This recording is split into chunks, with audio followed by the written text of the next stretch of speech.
and thanks for joining me. This is Robert Douglas with a few concepts on leadership. Today, I like to zero in on the concept of intelligence.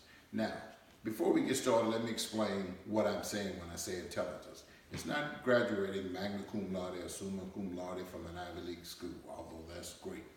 But the intelligence that I'm speaking of is whatever your organization is, whatever your task, your market is, getting the intelligence that it takes to move your organization ahead.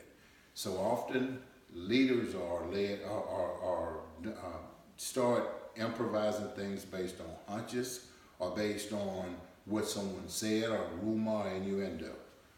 Take the time to do good, adequate research to be sure you have the right intelligence of what's going on.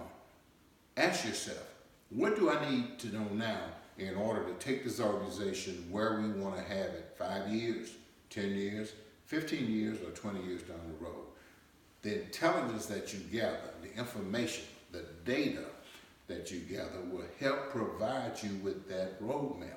Now keep this in mind also, data constantly changes, so your intelligence base will constantly change. So don't go out and do a sweep on intelligence and say, oh, well, we did that 3 years ago.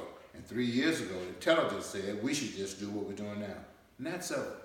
The world around us, our environment, our business environment is rapidly changing each and every day, each and every week, sometimes even during the day. So you have to keep your pulse on what's going on in the world of data and intelligence in order to actively and to efficiently move your organization to where it needs to be. So often in times when we look through the annals of history, we see businesses that fail to move on data. Just think about this one, Kodak. Kodak at one time in the 70s was one of the biggest film processing companies out there. But they failed to capture where technology was going with self-development of film.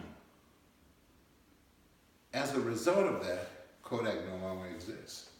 IBM, they refused to even think about PCs in the beginning because they thought there was no market for it. The intelligence they had wasn't there. Microsoft, Hewlett Packard, others got way ahead of them in the PC market because of that. Such it is with your organization. Whatever it is, whatever you do, get the grounding in intelligence you need for your company to succeed in years to come. Again, this is Dr. Robert Douglas, and thank you so much for joining me.